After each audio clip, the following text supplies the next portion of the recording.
로마서 8장 26절에서 31절까지 찾겠습니다.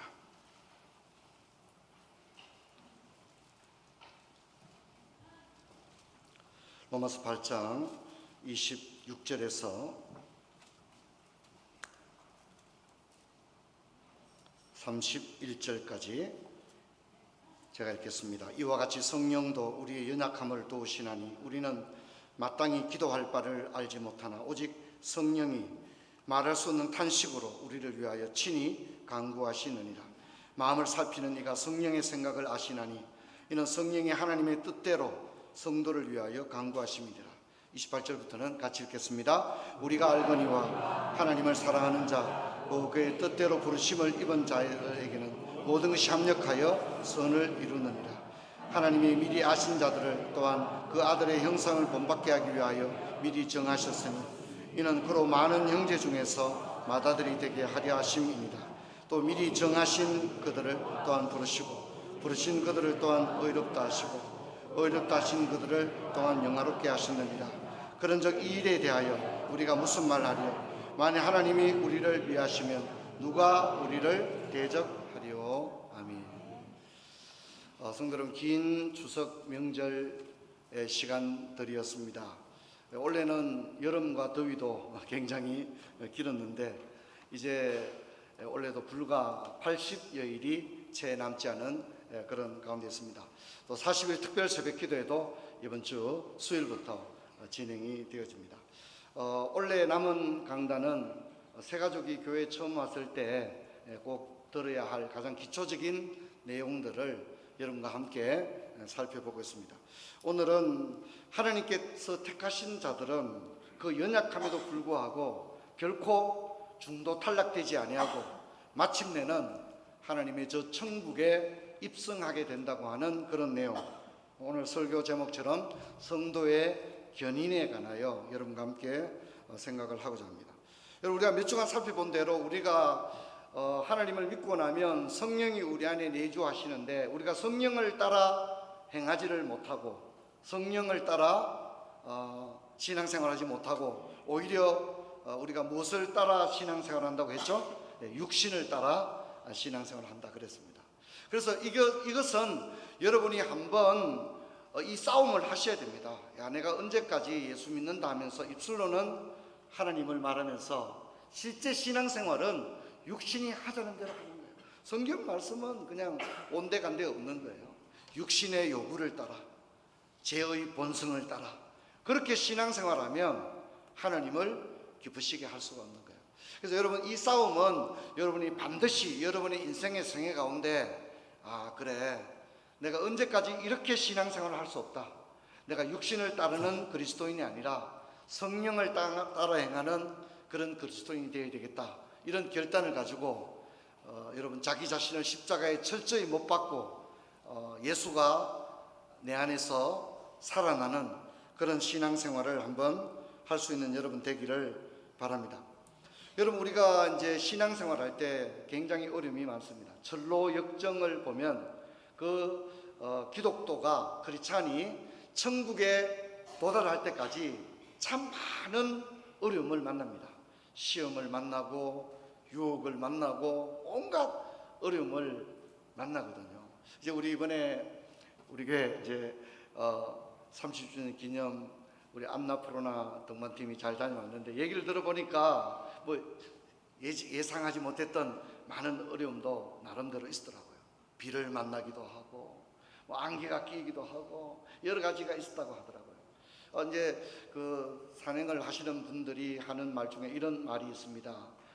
퍼밋은 사람이 결정하지만 서밋은 산이 결정한다. 이제 그런 얘기가 있습니다. 퍼밋이라고 하는 것은 이제 그 산의 출입 허가증이죠, 그죠? 그걸 돈 주고 받아야 이제 고산을 향해 갈 수가 있거든요. 그건 돈 주고 사면 할 수 있습니다. 하지만 정상에 올라가는 것은 산이 결정한다는 거죠. 사람이 결정하는 게 아니라는 거죠. 이처럼 산행에도 참 예기치 못한 많은 어려움이 있듯이 우리 그리스도인들이 하나님을 믿고 우리가 인생을 다 마친 다음에 천국에 가는 그 여정도 결코 쉽지는 않습니다. 여러 가지 어려움이 있는데 그 첫 번째는 마귀의 시험입니다. 마귀가 우리를 시험하는 겁니다. 그 다음에 이제 우리가 육신이 연약합니다. 우리가 그런 말씀 있잖아요. 마음은 원이로되 육신이 약하다.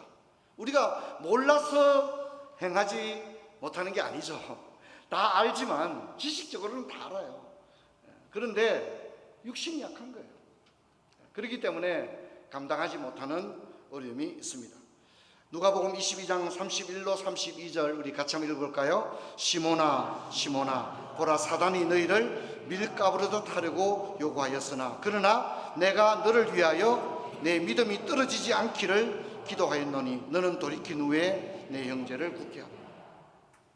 여러분, 베드로는 제자 중에서도 가장 중요한 위치에 있었던 제자입니다. 근데 예수님이 보니까 사탄이 이 베드로를 그냥 안 놔두는 거예요. 베드로를 넘어지게 하려고 그렇게 하는 거예요. 호시탐탐 노리는 거예요. 예수님의 눈에는 그게 보이는 거죠. 그래서 예수님이 어떻게 합니까? 내가 너를 위하여 기도하였다. 네가 믿음이 떨어지지 않도록 내가 너를 위해서 기도했다. 이렇게 이야기를 하고 있습니다. 베드로도 그랬다면 우리는 오죽하겠습니까? 얼마나 우리를 넘어뜨리려고 그렇게 하겠습니까? 마귀는요, 종종 강명한 천사처럼 우리를 부드럽게 다가와서 유혹하기도 하고, 때로는 성난 사자처럼 우리를 삼킬 듯이 유혹하기도 하고, 또 마귀는 세상의 문화를 통하여 우리를 유혹하기도 합니다. 여러분, 우리 지금 세상이 어떻습니까? 여러분, 대한민국은 참 굉장히 사회 지표를 보면 정상적인 상황이 아닙니다. 자살률이 가장 높습니다. 이혼율이 가장 높습니다. 술 소비량도 가장 높습니다. 여러분, 그리고 우리가 출산율도 가장 낮은 그런 가운데 있습니다. 우리 대한민국 사회를 보십시오. 지금 이제 제가 아는 분이 하시는 사업이 이제 생활하수가 나오면 거기에 어떤 성분이 나온지를 계측하는 사업을 하세요. 근데 그것을 보면 심각하다는 거예요. 거기에 이제 마약 성분이 너무 많이 나온다는 거예요. 마약 성분이 너무 많이 나오고 그걸 계속해서 데이터를 내고 있다는 거죠. 어느 도시에서 대구에도 어느 마을에서 이 마약 성분이 생활하수를 통해서 얼마나 흘러나온지에 대한 데이터를 다 가지고 있는데 상상을 초월할 정도다. 그렇게 이야기를 합니다. 매스컴에서 다루지 않아 그렇지 심각한 정도이죠. 성적 타락은 말할 것도 없습니다.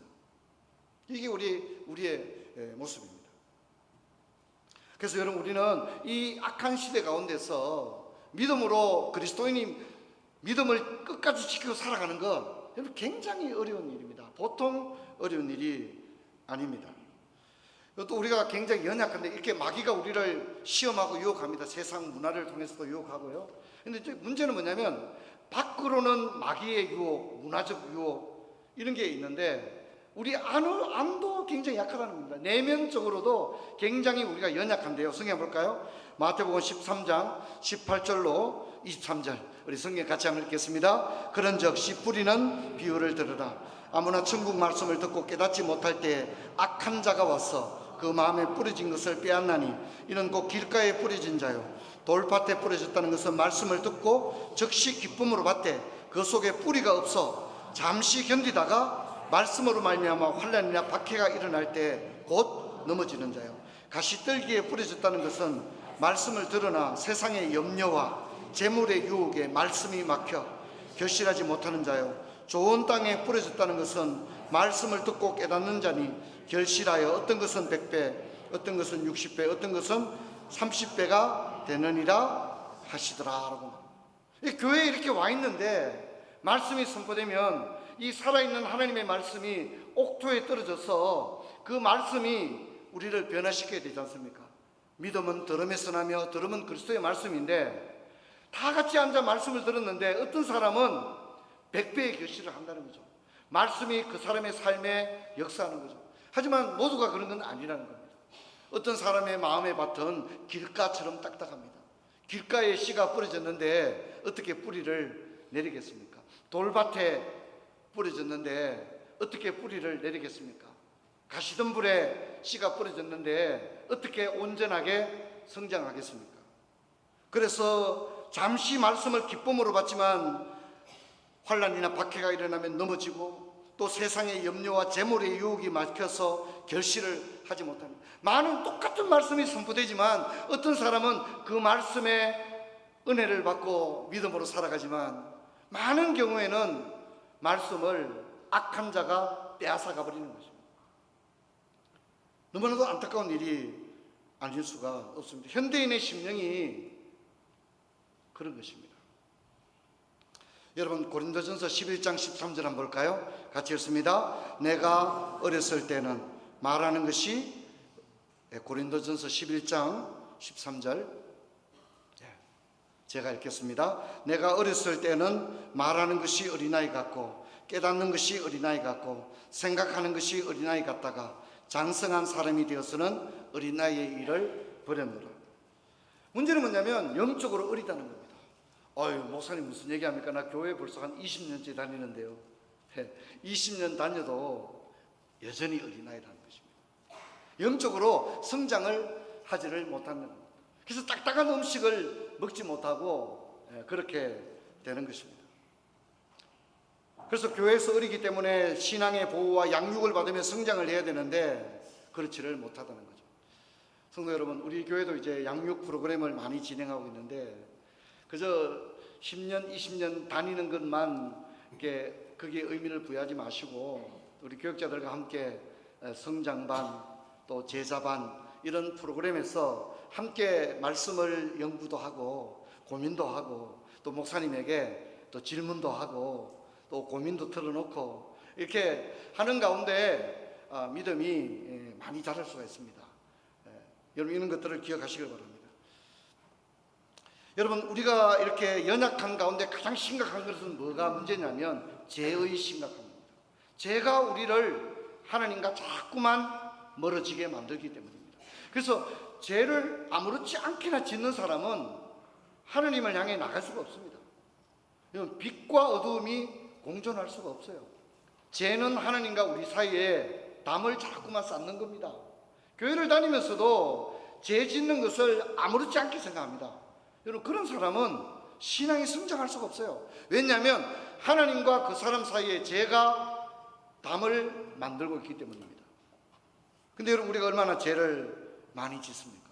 죄는요 하나님과 우리를 자꾸만 멀게 만들어집니다. 성경 한번 보도록 하겠습니다. 창세기 3장 8절에서 10절 같이 읽습니다. 그들이 그날 바람이 불 때 동산에 거니시는 여호와 하나님의 소리를 듣고 아담과 그의 아내가 여호와 하나님의 낯을 피하여 동산 나무 사이에 숨은지라. 여호와 하나님이 아담을 부르시며 그에게 이르시되 내가 어디 있느냐. 이르되 내가 동산에서 하나님의 소리를 듣고 내가 벗었으므로 두려워하여 숨었나이다. 죄는 우리를 자꾸 숨게 합니다. 하나님으로부터 멀어지게 하고 하나님으로부터 도망가는 거죠. 하나님께 가까이 나오려고 하지 않습니다. 그래서 죄는 신앙생활의 가장 큰 적입니다. 하지만 우리가 육신을 입고 있기 때문에 죄의 본성 아래 있기 때문에 우리가 죄를 지을 수밖에 없는 실존 아래 우리가 놓여 있습니다. 그래서 예수님께서 간음하다가 현장에서 잡힌 여자에게 예수님께서 이렇게 말씀합니다. 요한복음 8장 10절에서 11절인데 제가 읽겠습니다. 예수께서 일어나사 여자 외에 아무도 없는 것을 보시고 이르시되 여자여 너를 고발하던 저들이 어디 있느냐. 너를 정죄한 자가 어디 있느냐. 대답하되 주여 없나이다. 예수께서 이르시되 나도 너를 정죄하지 아니하노니 가서 다시는 죄를 범하지 말라 하시니라. 아멘. 여러분 어떻습니까? 예수님이 간음하다가 현장에서 잡힌 여인에게 뭐라 합니까? 너를 정죄하지 않는다 그랬습니다. 무슨 얘기죠? 내가 너의 그 죄를 문제 삼지 않겠다. 그렇게 얘기합니다. 우리 치면 기소하지 않겠다는 겁니다. 분명히 죄가 있는데 내가 너를 기소하지 않겠다. 그렇게 얘기합니다. 너를 그 죄를 문제 삼지 않겠다. 그렇게 얘기합니다.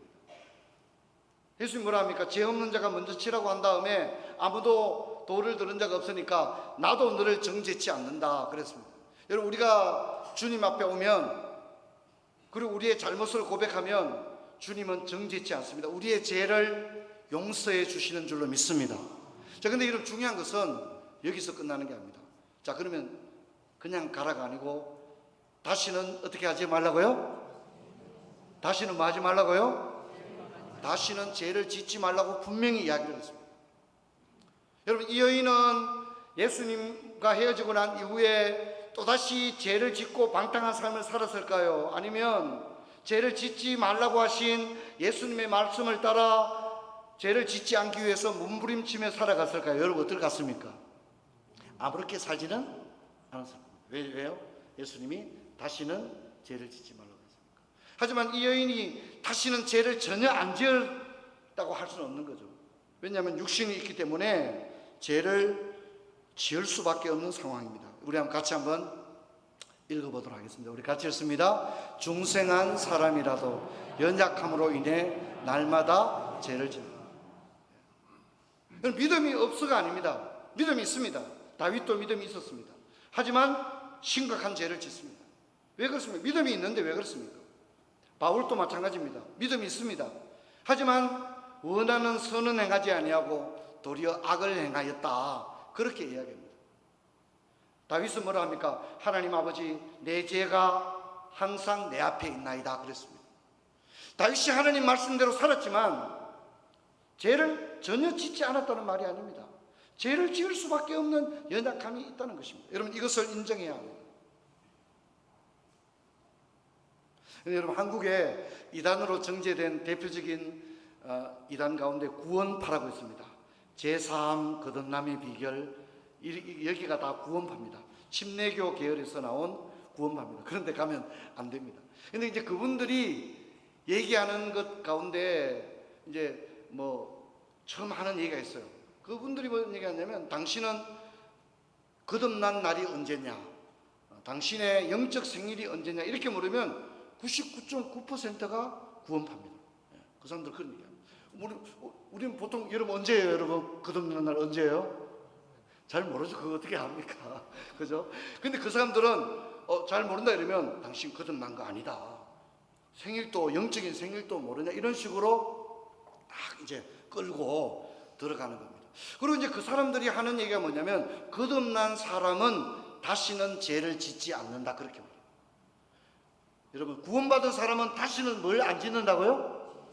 죄를 안 짓는다고 그래요. 그 사람들이 주장하는 대표적인 그것이 그렇습니다. 근데 그분들이 그런 얘기하는 것은 성경 때문에 그런 얘기합니다. 성경에 그런 성경 구절이 있어요.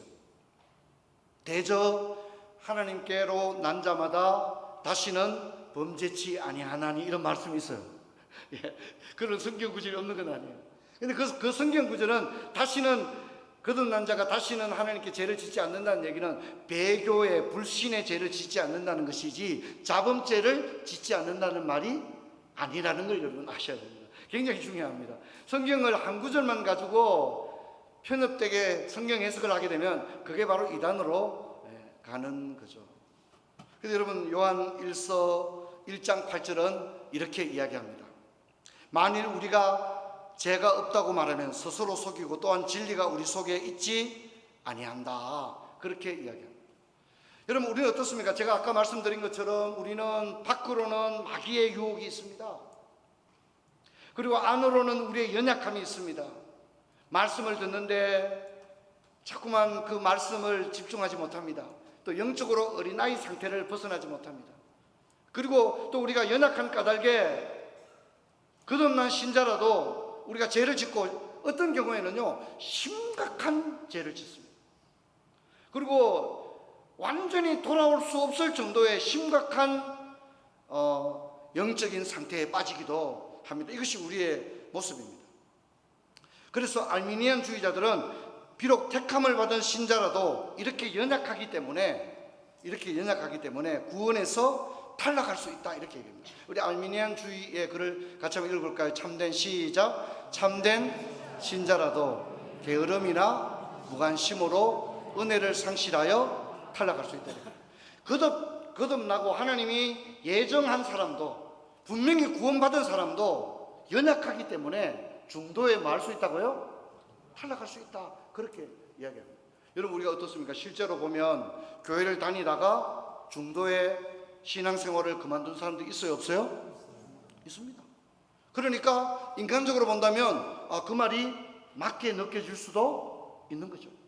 하지만 칼빈주의는 뭐라고 말합니까? 우리 같이 한번 읽어볼까요? 시작. 사람에게는 믿음을 끝까지 보존할 능력이 없으나 하나님은 자기 백성을 칼빈주의는 스스로의 힘으로 끝까지 믿음의 길을 완주할 수 있는 능력이 우리에게 있다고요, 없다고요? 없다는 거죠. 우리는 연약하니까 수없이 넘어지는 거죠. 수없이 넘어집니다. 그렇기 때문에 내 안에 내재된 그 어떤 자가 발전의 영적인 능력이 그냥 놔둬도 무인 운전하듯이 천국에까지 내비게이션 딱 찍으면 천국에까지 도착하느냐? 그렇지 못하다는 거죠. 최근에 이제 제가 얘기를 들어보니까 얼마나 기술이 발전했냐면 이제 그 자동차 공장에서 차를 이렇게 생산해 내잖아요. 그러면 이제 큰 컨테이너 배에 이제 수출용 차량을 보통 이제 운전하는 분들이 차를 거기에 이렇게 운전해서 이렇게 하잖아요. 근데 자동으로 한다는 거죠. 자동으로. 사람이 운전해서 수출용 컨테이너 큰 배에 싣는 게 아니라 자동으로 한다는 거예요. 자동으로. 입력을 하면 차가 알아서 딱 가서 정확하게 배에 주차를 해서 그걸 그대로 싣고 나간다는데, 그게 영화에 나온 얘기가 아니라 실제로 지금 그렇게 한다는 거예요. 제가 그 얘기 듣고 진짜 놀랐습니다. 여러분, 우리가 분명히 예수 믿었습니다. 아까도 말씀했지만 거듭난 그리스도인들입니다. 하지만 우리들에게는요, 입력만 하면 천국에까지 자동으로 무인 운전을 할 수 있는 그런 내재된 능력이 없고, 우리 한번 따라 우리는 날마다 은혜가 필요하다. 할렐루야. 날마다 은혜가 필요한, 이게 진실한 고백인 거예요. 진실한 고백. 여러분, 우리가 주기도문에서 일용할 양식을 달라고 기도하잖아요. 근데 여러분, 그 기도가 마음에 절절하게 다가옵니까? 먹을 것도 많은데 뭐 일용할 양식, 유치부 아이들이 기도할 때 일용할 양식을 주세요 이렇게 기도합니까? 사실 그 일용할 양식을 달라고 하는 기도는 가장 진실한 기도입니다. 물론 우리는 먹을 게 쌓였습니다. 어떤 집들은요 3대가 먹고 살 수 있는 그런 재정 능력이 있는 집도 있습니다. 나는, 어떤 분은 그런 얘기 하죠. 나는 뭐 먹고 사는 거는 별 걱정 없습니다. 이렇게 얘기한 분도 있죠. 돈이 얼마나 많으면 먹고 사는 걱정은 안 한다, 그런 얘기를 하겠습니까? 근데 우리 주님의 기도는 뭡니까? 주님의 기도는 뭐예요? 일용할 양식을 달라는 기도예요. 그게 뭐냐면, 여러분, 우리는 비록 많은 재산을 가지고 몸도 건강하다고 할지라도 여러분, 하루에 한 끼를 먹는 것조차도 하나님의 은혜인 줄로 믿습니다. 여러분, 이걸 잊지 마셔야 합니다. 당연한 것이 아닙니다. 한 끼를 먹는 것도 하나님의 은혜입니다. 그래서 우리가 얼마나 하나님 앞에 초라하고 연약한 존재인가를 진실이 고백하는 거죠. 분명히 내가 먹을 게 많지만 하나님, 오늘 또 내게 일용할 양식을 달라고 기도하는 것은 나 자신의 부족함을 처절하게 성찰하면서 오늘 하루도 나는 주님의 은혜가 없이는 살 수 없습니다라고 하는 그런 고백인 것입니다. 이 알미니안주의가 우리로 치면 이제 감리교의 교리가 알미니안주의입니다. 이 알미니안주의는 오직 하나님의 은혜로 구원에 이른다고 말하지 않습니다. 그래서 이제 우리가 칼빈주의 교리에는 불가항력적 은총이라는 교리가 있습니다. 우리가 하나님께서 우리를 강권적인 역사로 은혜를 부어주시고 완악한 심령의 문도 열어주시는 줄로 믿습니다. 그리고 우리가 때로는 죄의 유혹에 막 빠지고 넘어지고 그랬는데, 때로는 하나님께서 은혜를 주셔서 그 유혹을 너끈히 이길 수 있는 힘을 주시거든요. 그러나 알미니안주의자들은 우리가 불가항력적 은총을 이야기할 때 뭐라고 말하냐면 거부할 수 있는 은혜라고 말합니다. 하나님이 막 은혜를 물붓듯이 부어주는데 내가 어떻게 할 수 있다고요? 내가 거부할 수 있다는 거죠. 그리고 이런 배경이 되었던 독일 자유주의 신학은 뭐라고 말하냐면 의심할 수 있는 권리를 말합니다. 의심할 수 있다는 거죠. 의심할 수 있는 권리가 내게 있다는 거죠. 하나님께서 진짜 천지를 만드셨나? 의심할 수 있는 그런 권리가 내게 있다. 하나님이 나를 만세전에 내 이름을 책정하시고 내 이름을 아시는가? 난 그거 못 믿겠다. 의심할 수 있는 권리가 있다. 은혜에 대하여 저항할 수 있다. 하나님이 은혜 주시는데 나 그 은혜 필요 없습니다. 은혜를 저항할 수 있다. 그렇게 이야기를 하는 겁니다. 그게 알미니안주의입니다. 여러분, 저는 이런 생각을 해봤습니다. 만약 알미니안주의로 말한다면 참된 신자라도 은혜를 상실하여 중도에 탈락할 수 있다면 우리가 저 천성을 향하여 가는 여정에 여러분 자신 있습니까? 여러분 어떠세요? 예, 시온 자신 있습니까? 저는 자신 없을 것 같아요. 저는 이제 이번에 명절에 형제들 이렇게 만나면서 또 저도 제 자신에 대해서 이렇게 생각을 해보면 저는 진짜 목사가 안 됐다면 새벽 기도는 진짜 안 했을 것 같아요. 분명히. 그건 분명합니다. 예, 진짜. 예, 새벽 기도는 진짜 못했을 것 같아요. 그리고 신앙생활도 잘 못했을 것 같아요. 제가 제 자신을 생각해보면 진짜 내가 신앙생활은 진짜 C 학점도 받기 힘들었을 것 같아요.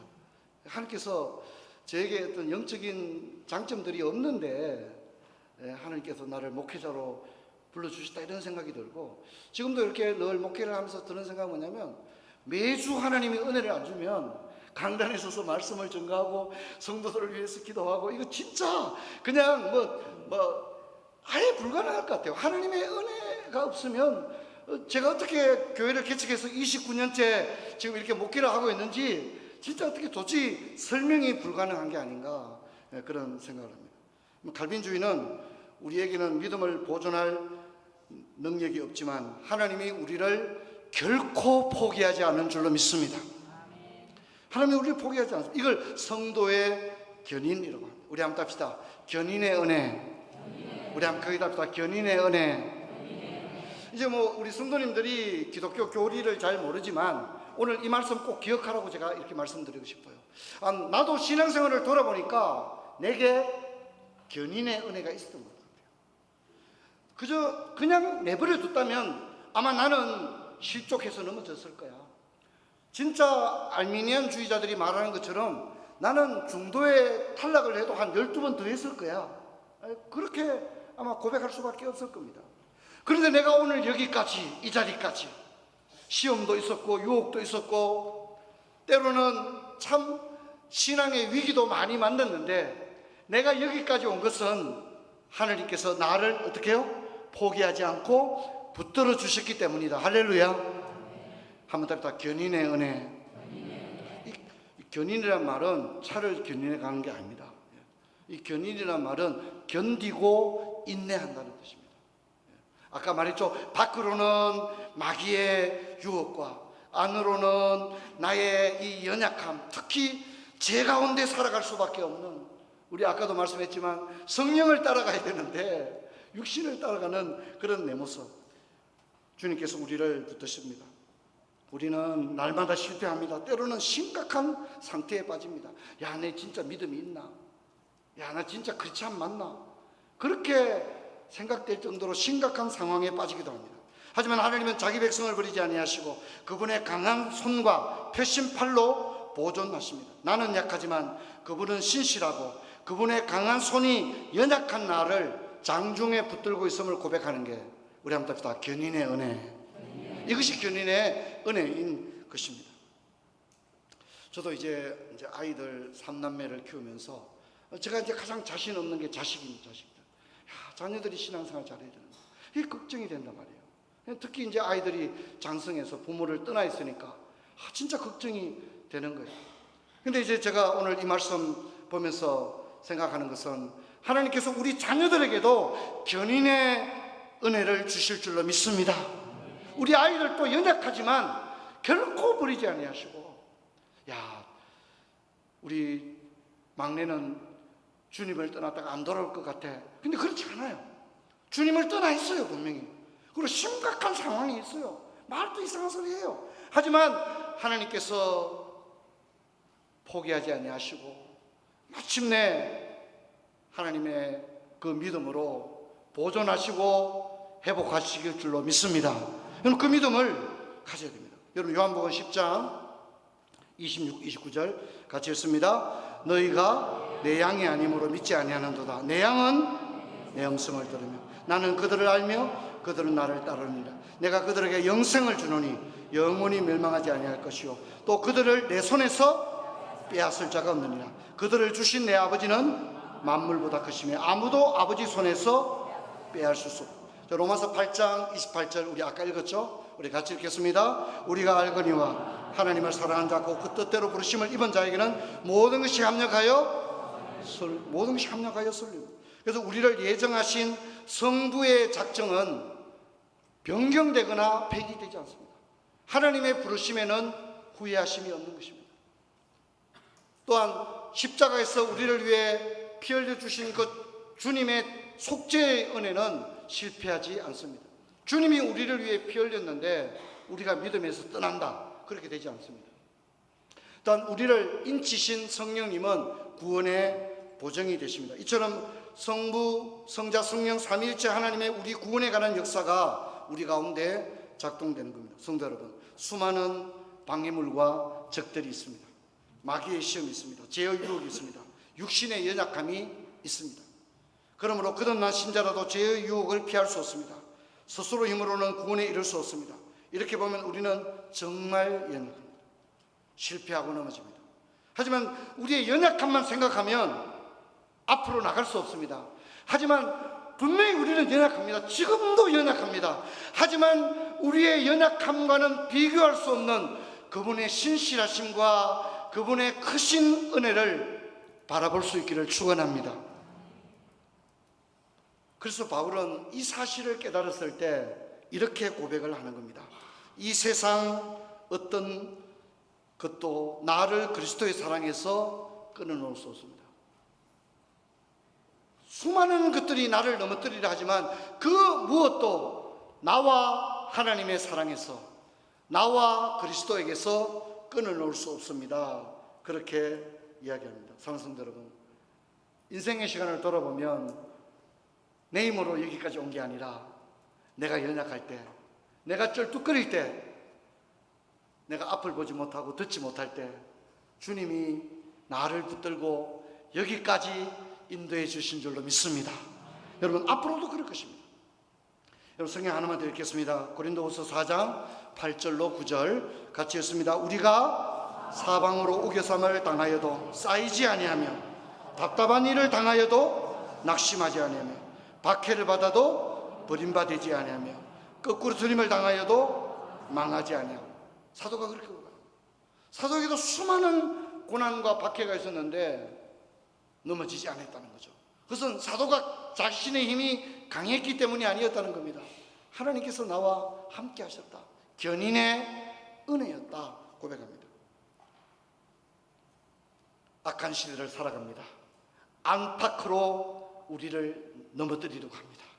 하지만 나는 약하지만 주님이 지금 이 시간도 나를 붙들고 계실 줄로 믿습니다. 우리 자녀들도 붙들고 계실 줄로 믿습니다. 이 믿음을 굳건히 붙들고 앞을 향해 전진하는, 그리고 늘 견인의 은혜를 누리며 살아가는 저와 여러분 되시기를 주의 이름으로 축원합니다. 자리에서 일어나겠습니다. 아버지, 감사합니다. 우리는 한없이 연약합니다. 밖으로는 마귀의 시험이 있고 안으로는 우리의 연약함이 있습니다. 아버지여, 그래서 때로는 실패하고 때로는 절망합니다. 하지만 하나님은 결코 우리를 포기하지 아니하시고 주님께서 우리를 지금도 장중에 붙들고 있음을 믿습니다.